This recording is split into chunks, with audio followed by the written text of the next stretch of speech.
کہ ایک بار حضرت ابوبکر صدیق کو سانپ ڈس رہا تھا غار ثور میں، پتہ ہے نا؟ پورا واقعہ تفصیل سے نہیں بتا رہا ہوں. تو حضرت ابوبکر اپنا پیر نہیں ہٹا رہے تھے. کیوں؟ اس لیے کہ رسول پاک صلی اللہ علیہ وسلم ان کے زانوں پر سر رکھ کر آرام کر رہے تھے. حضور خود بیدار ہوئے اور پھر حضرت ابوبکر سے کہا ہٹاؤ، جب تک تو زہر پورے پیر میں چڑھا ہوا تھا. میاں سانپ کے کاٹنے سے کیا آدمی مر نہیں جاتا؟ زہریلا سانپ، وہ بھی کئی سو سال پرانا سانپ کاٹ رہا تھا حضرت ابوبکر کو. ہاں، اب رسول پاک صلی اللہ علیہ وسلم نے ان کے پیر کو ہٹانے کے بعد سانپ آیا، دیدار کیا اور چلا گیا. وہ تو دیدار کا مشتاق تھا، ہاں وہ اذیت دینے والا نہیں تھا.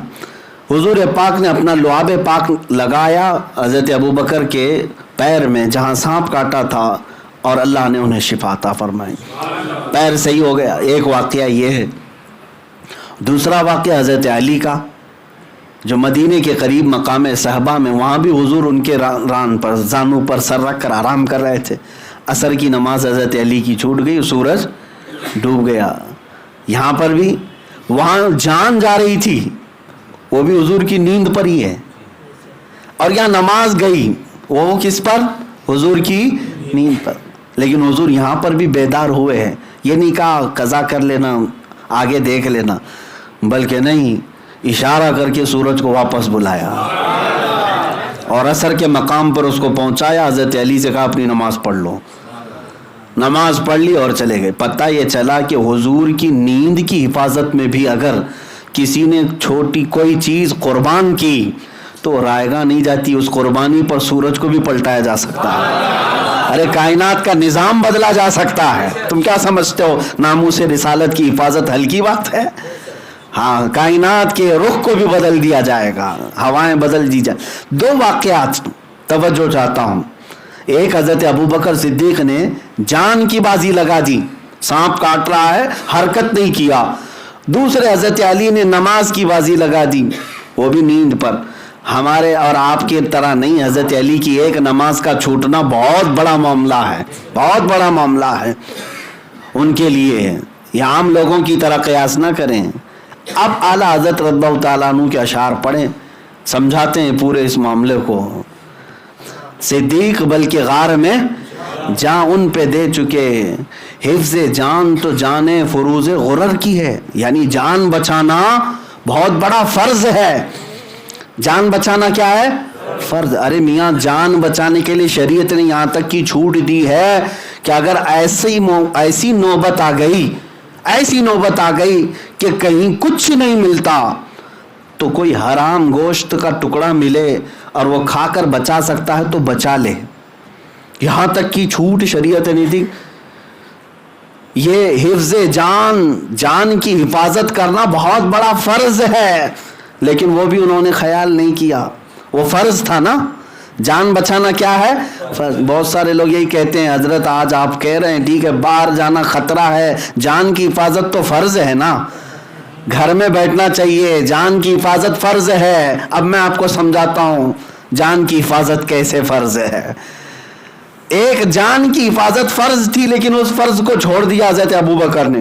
اعلیٰ حضرت فرماتے ہیں صدیق بلکہ غار میں جان ان پہ دے چکے، حفظ جان تو جان فروز غرر کی ہے.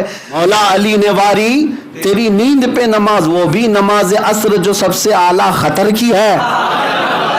پانچوں نمازوں میں سب سے افضل نماز عصر ہے. اس کو صلاۃ الوسطیٰ کہا گیا ہے. صلاۃ الوسطیٰ، حافظوا علی الصلاۃ والصلاۃ الوسطیٰ قرآن پاک میں آیا ہے. یہ بیچ والی نماز پانچوں نمازوں میں سب سے افضل ہے. اور دونوں واقعات کو ذہن میں رکھو. اب پھر کہتے ہیں اعلیٰ حضرت ہاں تو نے انہیں پھیر دی نماز. ہاں کو ان کی جان واپس کر دیا اور ان کو ان کی نماز واپس. کسی کا کچھ گھٹا. ادھر جان کی بازی صدیق نے لگائی لیکن میرے آقا نے وہ بھی واپس کیا، لعاب لگایا اور ان کو جان لوٹا دی. اور ادھر نماز قضا ہوئی تھی، سورج پلٹا کر کے نماز بھی دے دیا. کسی کا باقی نہیں ہے. ناموس رسالت کے لیے جو کھڑا ہوا پورا پلس میں مل جائے گا. ہاں تو نے انہیں پھیر دی نماز، پر وہ تو کر چکے جو کرنی بشر کی ہے. ہاں یہ دونوں صحابہ نے کیا کیا؟ جو بشر کو کرنا چاہیے تھا وہ کر دیا. اب جو یہ پورے دو واقعات کا خلاصہ کیا نکلا؟ ایک نے جان بچانا فرض تھا وہ فرض بھی چھوڑ دیا, اور دوسرے نے نماز عصر یہ بھی فرض تھی, فرض ہے کہ نہیں, یہ بھی فرض چھوڑ دیا. ادھر بھی فرض چھوٹا ہے ادھر بھی فرض چھوٹ رہا ہے, دونوں فرض چھوٹے. اعلیٰ حضرت فرماتے ہیں ثابت ہوا کہ جملہ فرائض فروع ہیں. ثابت ہوا کہ جملہ فرائض, فرض کی جمع کیا ہے؟ فرائض. فروع کا مطلب ہوا برانچ, اصل ایک ہوتا ہے اصل اور پھر فرع. اعلیٰ حضرت فرماتے ہیں ثابت ہوا کہ جملہ فرائض فروع ہیں, اصل الاصول بندگی استاجور کی ہے. جس کا عام لفظوں میں اگر بتایا جائے تو یوں ہے کہ سارے فرض جتنے بھی ہیں سب کا مقام بعد میں ہے, اطاعت مصطفیٰ والا فرض پہلے نمبر پر ہے. ہاں وہ اگر حضور پاک کی ذات ہونا یہ پھول تو بلبل کا ترنم بھی نہ ہو. یہیں سے بات نکلتی ہے کہ اگر حضور کی ذات کا جو اللہ تعالیٰ نے ہمیں حکم فرمایا وہ چھوڑ کر کے دوسرے فرائض میں لگے رہے تو کوئی فرض نہیں قبول ہے.